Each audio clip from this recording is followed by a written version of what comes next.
دیکھیے جیسا کہ ہم نے خطبے میں بھی دیکھ لیا، اللہ نے قیام اللیل جو ہے اسے فرض نہیں ٹھہرایا تطوعا، قرآن مجید میں بھی اس کا کوئی ذکر نہیں، احادیث میں اس کی تشویق و ترغیب پوری موجود ہے۔ ایک اور حدیث بھی ہم بعد میں پڑھیں گے۔ اس کا پس منظر کیا تھا کہ اس کو چھوڑ دیا گیا۔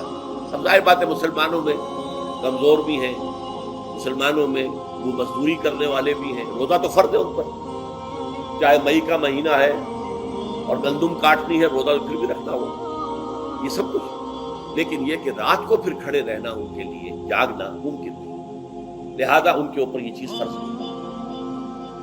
حضور نے تراویح کی نماز یا قیام اللیل نہ اسے فرض قرار دیا، نہ اس کے باجماعت کوئی اہتمام کیا مستقل، صرف 3 راتیں آپ نے جماعت کروائی ہے، اس میں 8 رکعتیں آپ نے پڑھی ہیں کہ جو آپ کا معمول تھا تہجد کا، وہ پڑھی، اور تہجد کے وقت ہی جماعت کرائی ہے۔ یہ ہے وہ حدیث۔ اس کے علاوہ کسی نماز تراویح جو ہے جو ہم پڑھتے ہیں 20 رکعتیں عشاء کے ساتھ متصل، اس کا کوئی ذکر نہ دور نبوی میں ہے نہ دور صدیق اکبر میں ہے۔ یہ دور حضرت عمر کی خلافت میں ہوا ہے، اور ہم نہیں کہہ سکتے کتنے سال کے بعد ہوا ہے۔ حضرت عمر رضی اللہ تعالیٰ عنہ کی خلافت کا دور جو ہے وہ 10 برس ہے، ہو سکتا ہے 5 برس کے بعد ہوا ہو، 6 برس کے بعد ہوا ہو، 12 ہوا ہے ان کے عہد۔ حضرت عمر ایک مرتبہ مسجد میں داخل ہوئے، مسجد نبوی میں، تو دیکھا کہ کچھ لوگ 8، 10، 12 جو ہیں وہ ایک جو ہے حافظ کے پیچھے کھڑے ہوئے اور قرآن سن رہے ہیں، کچھ دوسرے کونے میں کھڑے ہیں، کچھ کہیں اور کھڑے ہیں، مختلف جماعتیں ہو رہی ہیں۔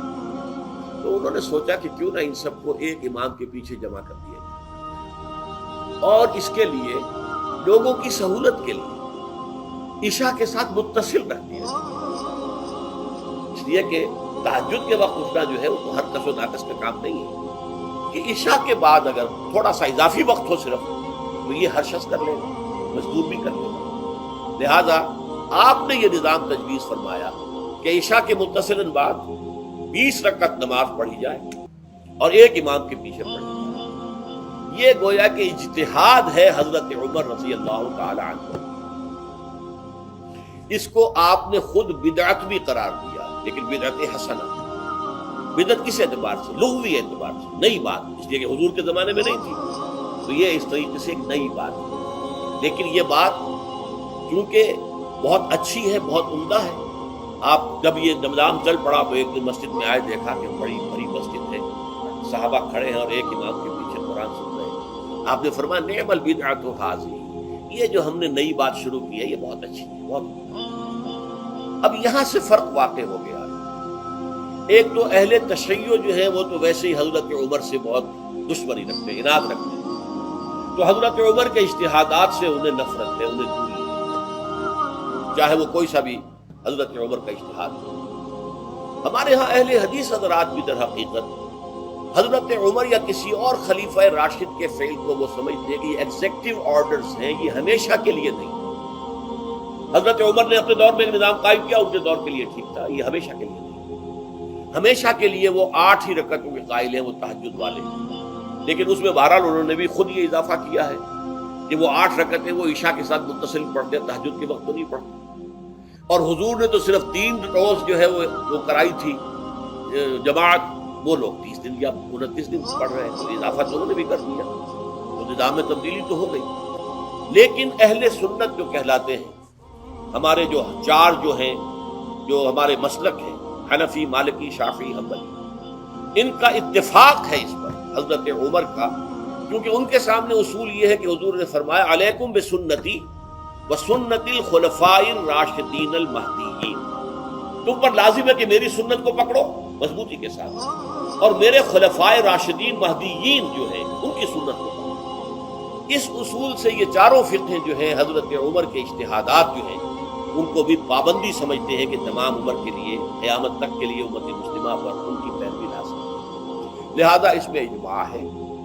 اور یہاں تک کہ یہ سب سے آخری جو اس میں مسلک پیدا ہوا ہے زمانی اعتبار سے، سب سے پہلے مسلک جو ہے حنفی پیدا ہوا، پھر مالکی پیدا ہوا، پھر شافعی پیدا ہوا، اور پھر حنبلی آخری۔ اور امام احمد بن حنبل بہت بڑے محدث بھی ہیں، مسند احمد بن حنبل جو ہے وہ بہت بڑی کتاب ہے، بہت اہم کتاب ہے، جامع کتاب ہے، تو ان کے ہاں بھی 20 رکعتیں ہیں۔ चुनाचे हरमैन शरीफैन में, सऊदी अरब में, मक्के और मदीना मुनव्वरा में जो नमाज तरावी होती है उसकी 20 रकात है, लेकिन अहले हदीस हज़रात जो है वो उस 8 के ऊपर इत्तेफाक करते हैं। बहरहाल ये एक इख्तिलाफ है जो मैंने उसका पस मंजर बयान कर दिया। लेकिन इस 20 रकात नमाज से अदा करने से, जो कि ज्यादा से ज्यादा 50 मिनट या 1 घंटा लगता है, इससे वो क़ियामुल लैल का हक अदा नहीं होता। क़ियामुल लैल का तो कुछ और ही तकाज़ा है।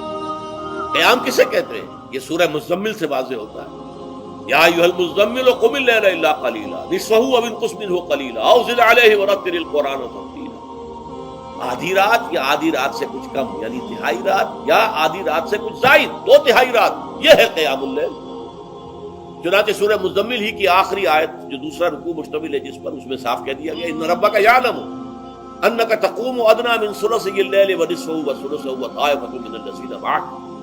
ऐ अल्लाह के नबी, अल्लाह खूब वाकिफ है कि आप भी और आपके साथ एक जमात भी रात को खड़ी रहती है, 2 तिहाई रात या आधी रात या 1 तिहाई रात। ये सारा मामला जो है क़ियामुल लैल का, गोया कि कम से कम 1 तिहाई रात पर उसका इतलाक हो सकेगा, ये नहीं कि 1 घंटे। अब किसके ज़िम्मन में देखिए हदीस पढ़िए, तीसरी हदीस है अन अब्दुल्लाह इब्न अम्र इब्न अल-आस रज़ियल्लाहु तआला अन्हु। ये वही अब्दुल्लाह इब्न अम्र है जिनकी मैंने आपको हदीस पहले सुनाई है। ये सारी रात खड़े रहते थे, पूरी रात, और हर रोज रोजा रखते थे, जिस पर हुजूर ने मना किया, ला तफअल, मत करो। रज़ियल्लाहु अन्हुमा, ये खुद भी सहाबी हैं और इनके वालिद अम्र इब्न अल-आस भी सहाबी हैं। अन्ना रसूलुल्लाह सल्लल्लाहु अलैहि वसल्लम क़ाल, कि अल्लाह के रसूल सल्लल्लाहु अलैहि वसल्लम ने फरमाया, अस्सियामु वल कुरआनु यशफ़आन लिल अब्द।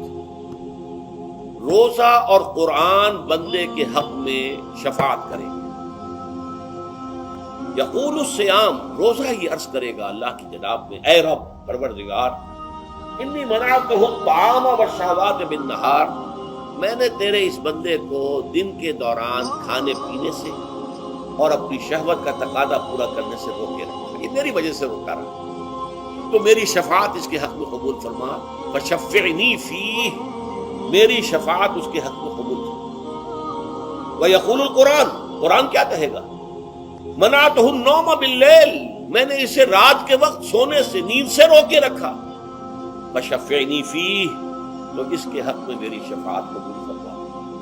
हुजूर फरमाते हैं फ़युशफ़्फ़आन, इन दोनों की शफाअत कबूल की जाएगी। ये है क़यामुल लैल। ये क़यामुल लैल सिर्फ तरावी की नमाज से जो पढ़ ली जाती है। और हमारे यहाँ तो ये है, वहां कम से कम ये तो था, सहाबा किराम खड़े होते थे तो जो कारी पढ़ रहा होता था वो उनके दिल में उतरता जाता था, उसका मज़मून और मफ़हूम जो है उनको मालूम है, लिहाजा वो उसकी जबान से निकला हुआ हर लफ्ज उनके कल्ब की गहराइयों तक उतर रहा है। यहाँ तो ये है पैरट लाइक हाफिज है, उसे खुद पता नहीं मैं क्या पढ़ रहा हूँ। अक्सर हुफ़ाज़ जो है वो आलिम तो नहीं होते, और जो सुन रहे हैं उन्हें कुछ पता नहीं हमने क्या सुना। तो ठीक है, कम से कम सवाब तो उन्हें मिलेगा जब उन्होंने वक्त निकाला है। 1 घंटा ही इजाफी सही, लेकिन बहरहाल उसका वक्त तो उन्होंने निकाला है, मेहनत की है, खड़े रहे हैं, सवाब मिलेगा।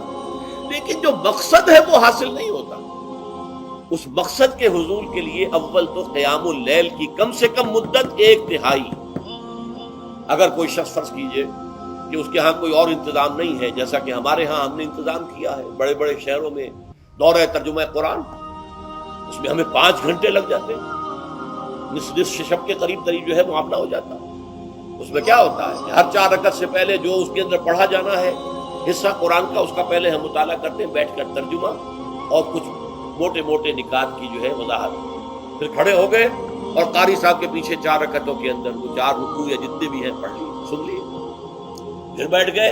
4 के बाद फिर अगली 4 रकअतों के अंदर जो कुछ पढ़ा जाने वाला है उसका तर्जुमा, उसकी तफहीम हो गई, फिर खड़े हो गए, फिर सुन लिए। इस तरीके से 5-6 घंटे में तरावी खत्म हुई, तो तरावी भी हो गई, हजरत उमर के इज्तिहाद पर अमल भी हो गया, 20 तरावी हो गई।